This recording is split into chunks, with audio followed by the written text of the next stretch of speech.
Bermuda triangle को अगर दुनिया का ब्लैक होल कहा जाए तो गलत नहीं होगा। ये वो एरिया है जिससे गुजरते शिप से लेकर एयरप्लेन सबको ये पक्का निगल जाता है।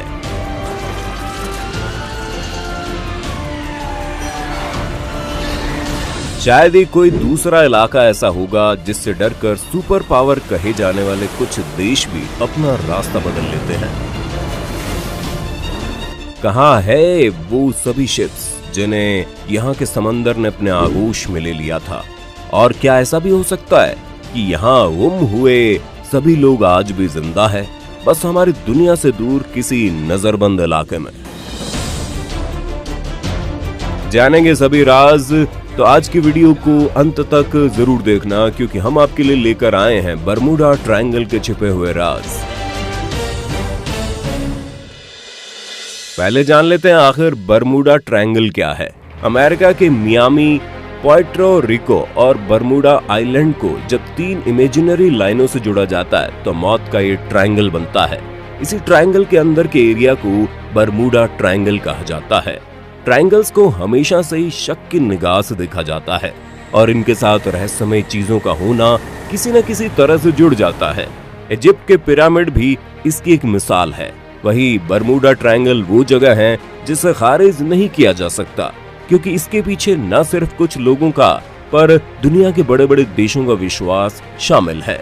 9 जुलाई 1945 को जब दुनिया के सबसे ताकतवर देश अमेरिका की यूएस नेवी का एक कमांडर थॉमस अपने 10 लोगों के क्रू के साथ जब इस इलाके की तरफ उड़ रहा था तो उसके साथ जो हुआ वो सुनकर आने वाले पुश्तों की रूह कांप गई। थॉमस एक नाइट ट्रेनिंग प्रोग्राम के तहत ये फ्लाइट लेकर चला था, लेकिन उड़ान के 4 घंटे बाद ही अचानक प्लेन का संपर्क कंट्रोल स्टेशन से टूट गया। ना ही कोई एसओएस सिग्नल इससे पहले कंट्रोल स्टेशन में आया था, ना ही उड़ान के उन 4 घंटों के दौरान थॉमस ने किसी भी अजीब घटना की रिपोर्ट दी थी। एकाएक ही प्लेन का संपर्क टूटा और फिर वहां से कभी कोई सिग्नल नहीं आया। अमेरिकी सरकार द्वारा थॉमस और उनकी टीम को ढूंढने के लिए अगले 10 दिनों तक एक रेस्क्यू ऑपरेशन चलाया गया, लेकिन खोज पर गए लोगों को एक सुई भी नहीं मिली। मामला अभी समझा ही जा रहा था कि फिर से 5 महीने बाद टारपीडो बॉम्बर्स के क्रू को एक अलग ट्रेनिंग मिशन के लिए बरमूडा की तरफ भेजा गया। सब कुछ सही होने पर यह छोटा सा मिशन पूरा करने के बाद सभी फ्लाइट्स को 2-3 घंटे में वापस आ जाना चाहिए था।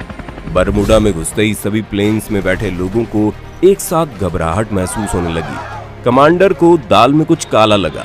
उसने फौरन क्रू को मिशन छोड़कर वापस फ्लोरिडा जाने के आदेश दिए, पर शायद तब तक बहुत देर हो चुकी थी।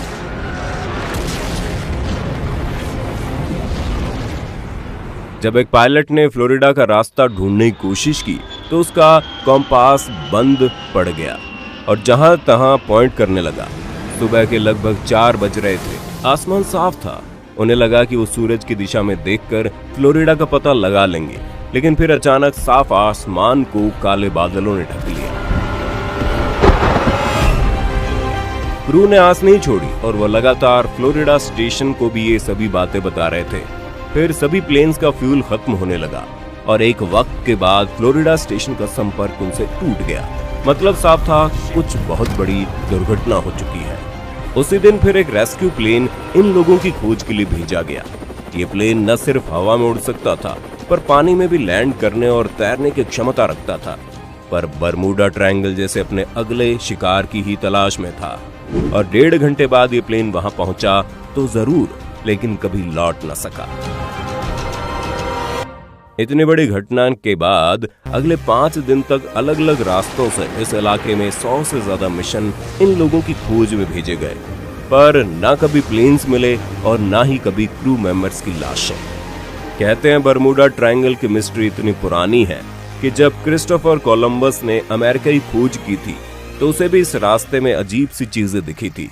कोलंबस के मुताबिक उसने यहाँ पर एक आग के गोले को समुद्र के अंदर प्रवेश करते हुए देखा था,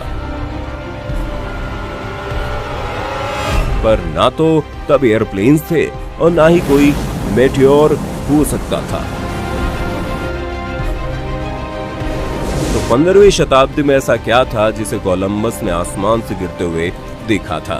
कुछ लोगों का मानना है कि उस वक्त अगर कोई चीज हवा में यूं उड़ सकती थी तो वो टेक्नोलॉजी जरूर इस दुनिया से बाहर की रही होगी, या शायद एलियंस की।